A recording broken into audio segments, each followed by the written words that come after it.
जय जगन्नाथ फ्रेंड्स आपण मानकु आम यूट्यूब चैनल को बहुत बहुत स्वागत। जदि कहिबा आउ मात्र 2 दिन परे आपणक भाग्य रे अचानक परिवर्तन देखिबाकू मिलिबो।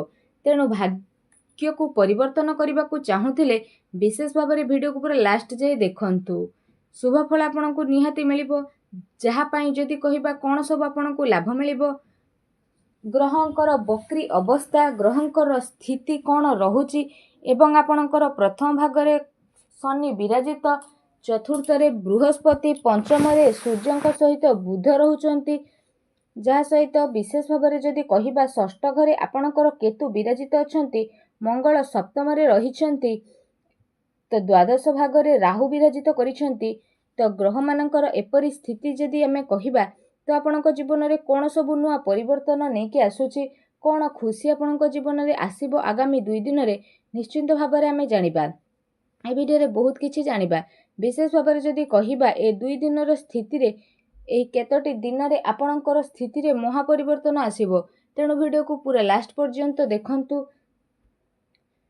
जदि कहिबा ग्रहराज शनि द्वारा विशेष भाव में आपणक जीवन में बहुत बड़ परिवर्तन आसीबो। आपणक जीवन में यूटर्न आसीबो।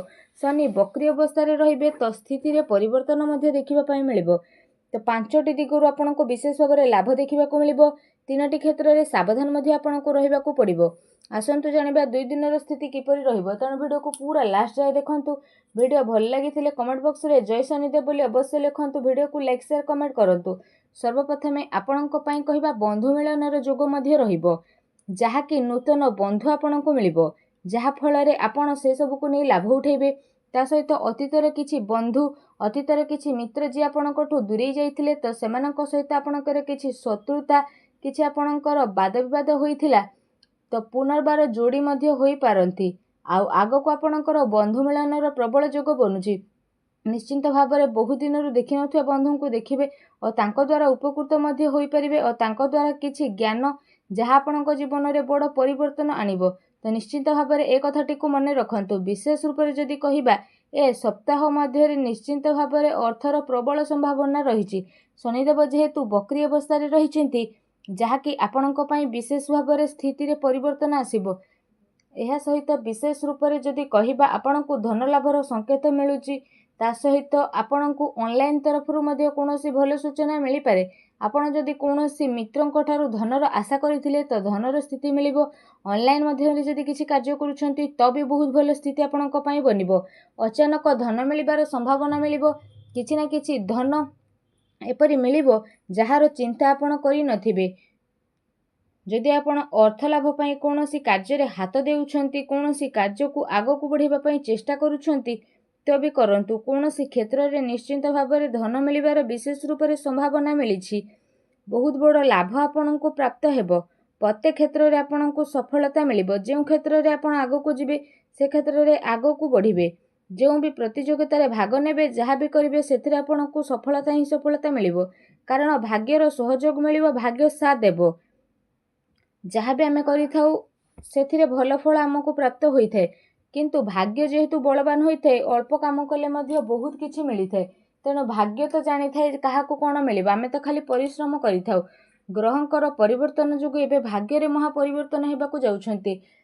आपण आगरू किछि करिछंती आ फल पई आशा करिछंती तो आपनको सफलता मिलिबो। प्रतिटी क्षेत्र रे जययुक्त हेबे, किछि नुआ शिखिबे एवं किछि नुआ शिखिबाकू आग्रह बढ़िबार स्थिति मध्ये आपणको पई बनु अछि। आपण कोनोसी भी शुभ कार्य ए टाइम रे आरंभ करंतु, देखिबे आपणको निश्चिंत रूप से लाभ ही लाभ देखिबाकू मिलिबो। एहा सहित आपणको आय रे वृद्धि घटिबो। जे कोनोसी क्षेत्र हो, कर्म क्षेत्र हो तो किछि एक्स्ट्रा इनकम मध्ये आपणकर होई पारे। आयर वृद्धि मध्ये हेबो विशेष भाव में। ता सहित आपण कोनोसी भी दिगरु अर्थ रोजगार करथुले तो सेथिरे मध्ये आपणको भल जुग बनु अछि। एहा सहित विशेष भाव में जदि कहिबा तो ए सप्ताह रे आपणकर कर्मर फल मध्ये बहुत ही भल रहइबो। कर्मर स्थिति रे भल जोग मध्ये बनु अछि, जहा कि जे कोनोसी कार्य आपण करंतु ना काहेकि तो आपणको पई स्थिति बहुत ही भल रहिबो। किछि बाधा आपणको मिलुथिला तो बाधा रे परिवर्तन आसीबो। तो विशेष रूप से जदि आमे कहिबा स्थिति बहुत भल रहिबो। भल सुखी रहिबे। प्रत्येक क्षेत्र रे जहा भी आपण करूछंती, छोट काम करंतु, बड़ काम करंतु, जहा भी करंतु, ତ ଆପଣ ସେଥିରେ ଖୁସି ଅନୁଭବ କରିବେ। ଅନ୍ତରର ଖୁସି ଆପଣଙ୍କ ପାଇଁ ବୃଦ୍ଧି ପାଇବ, ଯାହା ଆପଣଙ୍କ ଆନନ୍ଦର ସୀମାକୁ ବଢ଼େଇ ଦେବ। ଆଗକୁ ଆସୁଥିବା ସପ୍ତାହ ଆପଣଙ୍କ ପାଇଁ ବହୁତ ଭଲ ଶୁଭ ପରିଣାମ ନେଇକି ଆସୁଛି। କେତୋଟି ସତର୍କତା ମଧ୍ୟ ରହିଛି, ଯାହା ଭିଡ଼ିଓରେ ଜାଣିବା। ଆପଣ କ'ଣ କରିବେ ଆଗକୁ ଆସୁଥିବା ସ୍ଥିତି ପାଇଁ। ଆପଣଙ୍କର ଧନ ତ ବଢ଼ିବ, ବନ୍ଧୁ ମିଳନର ଯୋଗ ମଧ୍ୟ ବଢ଼ୁଛି। ପ୍ରତ୍ୟେକ କ୍ଷେତ୍ରରେ ସଫଳତା ମିଳିବ, ଆୟରେ ବୃଦ୍ଧି ହେବ ଏବଂ କର୍ମରେ କିଛି ଏପରି ଯୋଗ ବନୁଛି ବିଶେଷ ରୂପରେ ଯାହାର ଶୁଭଫଳ ମଧ୍ୟ ଆପଣଙ୍କୁ ପ୍ରାପ୍ତ ହେବ ଏବଂ ଯାହା ଆପଣଙ୍କ ପାଇଁ ଆଗକୁ ଯାଇକି ବହୁତ ହି ଶୁଭଫଳଦାୟକ ସାବ୍ୟସ୍ତ ହେବ। ଯଦି ବିଶେଷ ଭାବରେ କହିବା, ଆୟ ତ ବୃଦ୍ଧି ହେବ ଏବଂ ଧନ ମଧ୍ୟ ଆପଣଙ୍କର ବୃଦ୍ଧି ହେବ ଏବଂ ବ୍ୟୟର ମଧ୍ୟ ସମ୍ଭାବନା ରହିଛି। କିଛି ଏହିପରି ଆପଣଙ୍କୁ ହଠାତ୍ କାମ ଆସିପାରେ, ହଠାତ୍ କାହାକୁ କିଛି ସାହାଯ୍ୟ ସହଯୋଗ କରିବାକୁ ପଡ଼ିପାରେ କିମ୍ବା ମେଡ଼ିକାଲର ଚକ୍କର ମଧ୍ୟ କାହା ପାଇଁ ଆପଣ କରିପାରନ୍ତି ଆଉ କାହା ପାଇଁ ଖର୍ଚ୍ଚ ମଧ୍ୟ କରିପାରନ୍ତି, କାରଣ ବ୍ୟୟର ଯୋଗ ମଧ୍ୟ ଆପଣଙ୍କ ପାଇଁ ବିଶେଷ ରୂପରେ ବନୁଛି। ଧନ ମଧ୍ୟ ଆପଣଙ୍କୁ ଖର୍ଚ୍ଚ କରିବାକୁ ପଡ଼ିପାରେ କିମ୍ବା କୌଣସି ସାଜସଜ୍ଜା ବା ସୌକିନ କ୍ଷେତ୍ରରେ ଆପଣ ଅର୍ଥ ବ୍ୟୟ କରିବେ।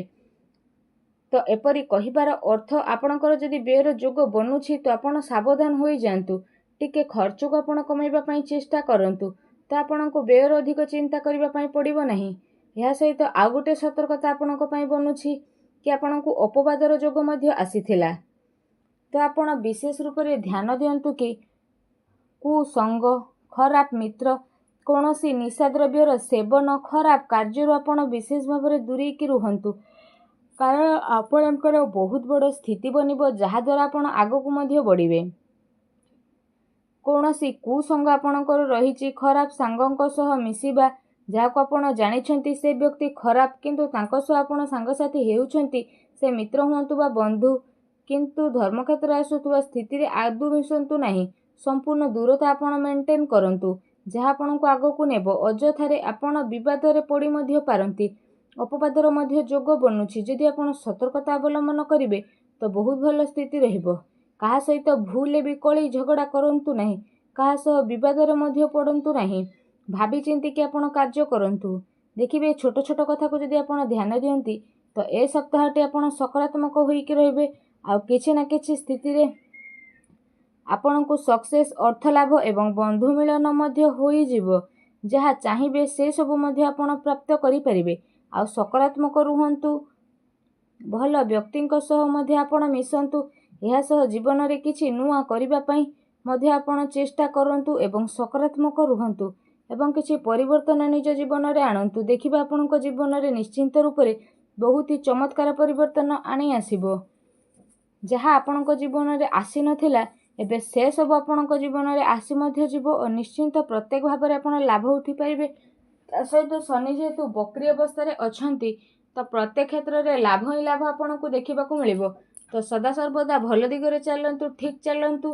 ଆଉ ଯେମିତି ଆପଣ ଜାଣିଛନ୍ତି ଆପଣଙ୍କର ସ୍ୱାମୀ ଶନିଦେବ, ତ ଶନିଦେବ ଭଲ ଫଳ ପ୍ରଦାନ କରିଥାନ୍ତି ତ କେବେ ଭଲ ଫଳ ପ୍ରଦାନ କରିଥାନ୍ତି। ତେଣୁ ସାବଧାନ ପୂର୍ବକ ଆପଣ କାମ କରିବା ପାଇଁ ଚେଷ୍ଟା କରନ୍ତୁ, ନଚେତ୍ ବହୁତ ବଡ଼ ପରିବର୍ତ୍ତନ ଆପଣଙ୍କ ଲାଇଫରେ ବିଶେଷ ଭାବରେ ଦେଖିବା ପାଇଁ ମିଳିବ। ରାଶିର ସ୍ୱାମୀ ଯେହେତୁ ସିଏ, ତ ଆପଣଙ୍କୁ ବଡ଼ ପରିବର୍ତ୍ତନ ଦେଖିବା ପାଇଁ ମିଳିବ। ତ ଆସୁଥିବା ସପ୍ତାହରେ ଆପଣଙ୍କ ଜୀବନରେ ନିହାତି ଭାବରେ ଦେଖିବା ପାଇଁ ମିଳିବ। ବିଶେଷ ରୂପରେ ଏ କଥାକୁ ଧ୍ୟାନ ଦିଅନ୍ତୁ ଏବଂ ଆଗାମୀ ଜୀବନ ପାଇଁ କିଛି ସତର୍କତା ଅବଲମ୍ବନ କରନ୍ତୁ। ଭିଡ଼ିଓଟି ଭଲ ଲାଗିଥିଲେ ଭିଡ଼ିଓଟିକୁ ଲାଇକ୍ କରନ୍ତୁ ଓ କମେଣ୍ଟ ବକ୍ସରେ ଜୟ ଶନିଦେବ ବୋଲି ଅବଶ୍ୟ ଲେଖନ୍ତୁ। ଧନ୍ୟବାଦ।